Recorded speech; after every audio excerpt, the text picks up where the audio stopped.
Perkenalkan, nama saya Veneranda Felicia dari Prodi Administrasi Rumah Sakit dengan NIM 21132611080. Mata kuliah Kepemimpinan dan Berpikir Sistem. Dosen pengampu MR dan SKM MKes.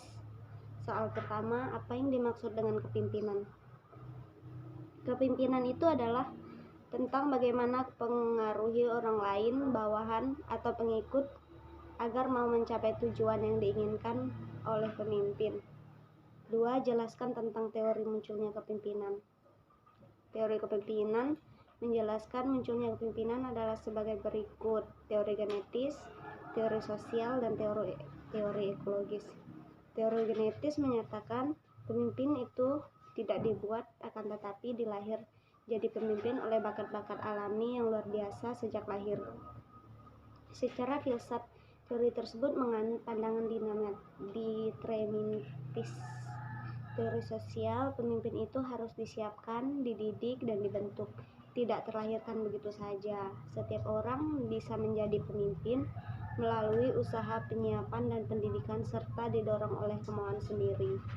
Teori ekologis, sistem munculnya sebagai kedua teori tersebut terlebih dahulu menyatakan sebagai berikut: seorang akan sukses menjadi pemimpin bila sejak lahirnya dia telah kepemimpinan dan bakat-bakat ini sangat dikembangkan melalui pengalaman dan usaha pendidik juga sesuai dengan tuntunan lingkungan ekologisnya.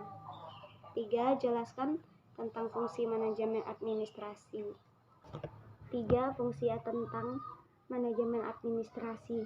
Fungsi manajemen administrasi melakukan perorganisasian dengan cara mengelompokkan berbagai alat yang digunakan dalam bidang usaha, tugas, tanggung jawab, dan daya manusia yang ada di dalamnya agar mampu melahirkan organisasi yang memang sesuai dengan visi dan misi perusahaan. 4.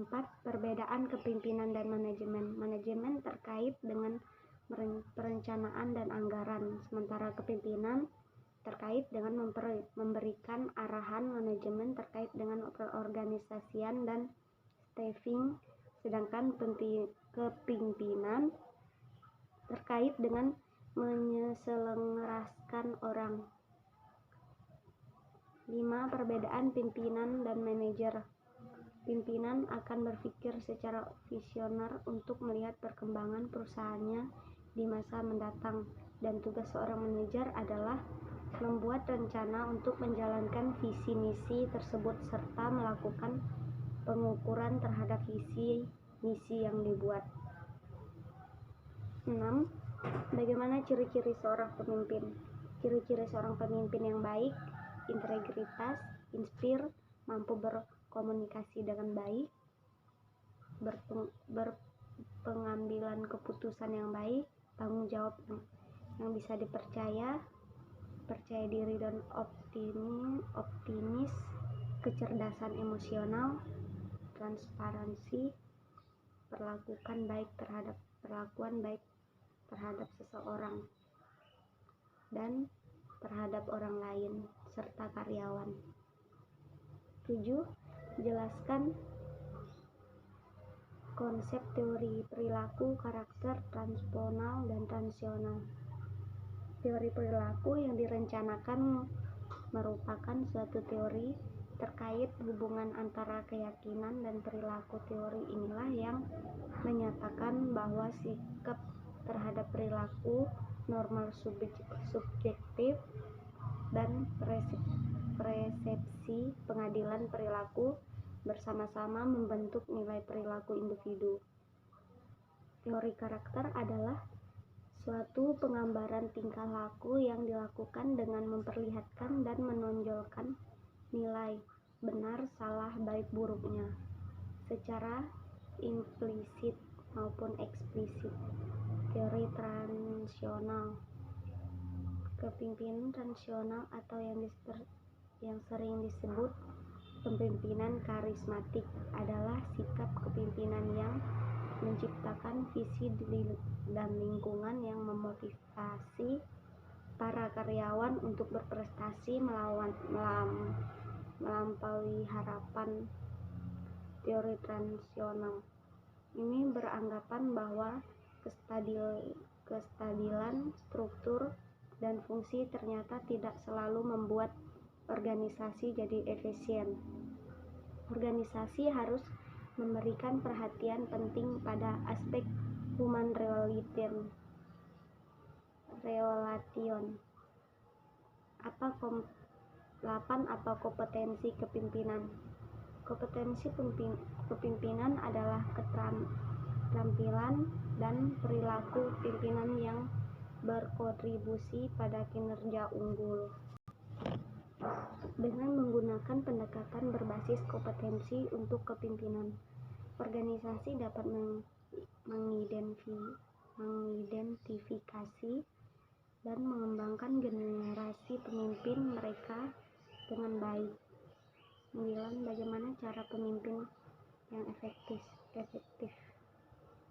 Pemimpin efektif harus terus berinovasi dengan membangun suatu nilai dan penerapan dalam bisnis, tidak terus berpaku pada cara-cara konvensional. Contohnya, pemimpin dengan memberi contoh kepada karyawan, merangkul kegagalan, jujur, pertahankan tim Anda di garis depan, buat diri Anda selalu terbuka, tetapkan tujuan yang jelas, buat solusi yang efektif, terhubung dengan tim lainnya. Bagaimana cara memotivasi bawahan? Cara memotivasi bawahan: menciptakan lingkungan kerja yang positif, menerapkan cara berkomunikasi efektif, memberikan apresiasi atas prestasi, memperhatikan kesejahteraan karyawan, dan selalu memberikan kepercayaan dan rasa hormat. 11. Apa yang dibutuhkan seorang pemimpin? Seorang pemimpin yang kuat adalah mereka yang tenang, inovatif, sabar, banyak akal, dan harus memiliki semua kualitas baik yang dibutuhkan untuk menjalankan operasional sebuah perusahaan. Beberapa orang memiliki jiwa kepemimpinan secara alami, sementara lainnya harus bekerja cukup keras untuk mencapainya. Contohnya, kemampuan mengarahkan seorang pemimpin baiknya dapat melihat potensi yang dimiliki anggotanya, kemampuan mengukur, kemampuan mengubah, dan kemampuan menggerakkan. 12. Apa itu gaya kepemimpinan menurut Anda? 7 macam gaya kepemimpinan, yaitu transformasional, demokratis, suportif, transaksional, laissez-faire, karismatik, dan otokratis. 13. Gaya demokrasi, contohnya: kepemimpinan delegatif. Kepemimpinan delegatif dikenal sebagai kepemimpinan laissez-faire. Gaya kepemimpinan delegatif berfokus pada pendelegasian inisiatif kepada anggota tim. Ini bisa menjadi strategi yang berhasil jika anggota tim kompeten, bertanggung jawab, dan lebih suka terlibat dalam pekerjaan individu. Kepemimpinan birokrasi. Kepemimpinan birokrasi berkali dapat didefinisikan sebagai suatu proses mempengaruhi para pegawai untuk menyelesaikan suatu pekerjaan dan mengarahkan organisasi agar lebih kompak dan kondusif dengan cara menerapkan konsep nilai etika, karakter, pengetahuan, dan keterampilan melalui wewenang yang dimilikinya. Kepemimpinan otokratis. Kepemimpinan otokratis adalah gaya kepemimpinan yang di mana seorang pemimpin memiliki kendali penuh untuk menentukan kebijakan dan prosedur, memutuskan tujuan apa yang dicapai, dan mengarahkan serta mengawasi semua kegiatan organisasi tanpa partisipasi dari bawahan. Kepemimpinan otokratis.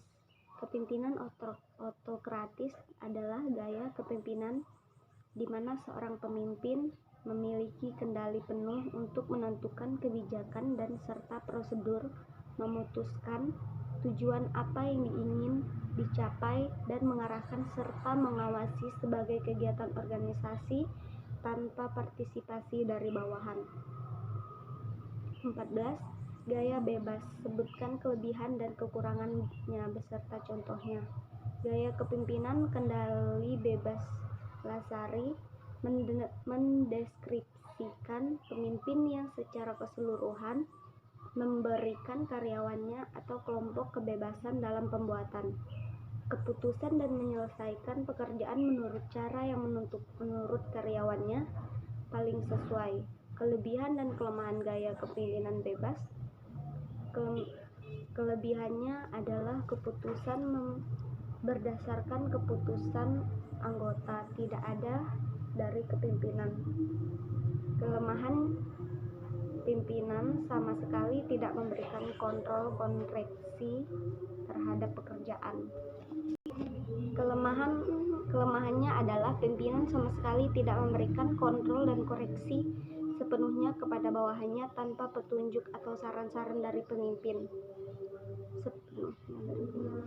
Contoh pemimpin yang menggunakan gaya kepemimpinan bebas. Orang tua. Contohnya adalah ketika orang tua memberikan kesempatan kepada anak-anaknya, mereka berkreasi sebagaimana yang dapat mereka kerjakan untuk kesenangan mereka. Orang tua tersebut tidak akan memberikan pengarahan-pengarahan kepada anak mereka karena melalui pengarahan tersebut dapat merubah pola pikir si anak untuk berkreasi seolah-olah hasil karya mereka bukanlah hasil dari pemikiran mereka sendiri. Kelebihan dan kelemahan gaya kepemimpinan bebas.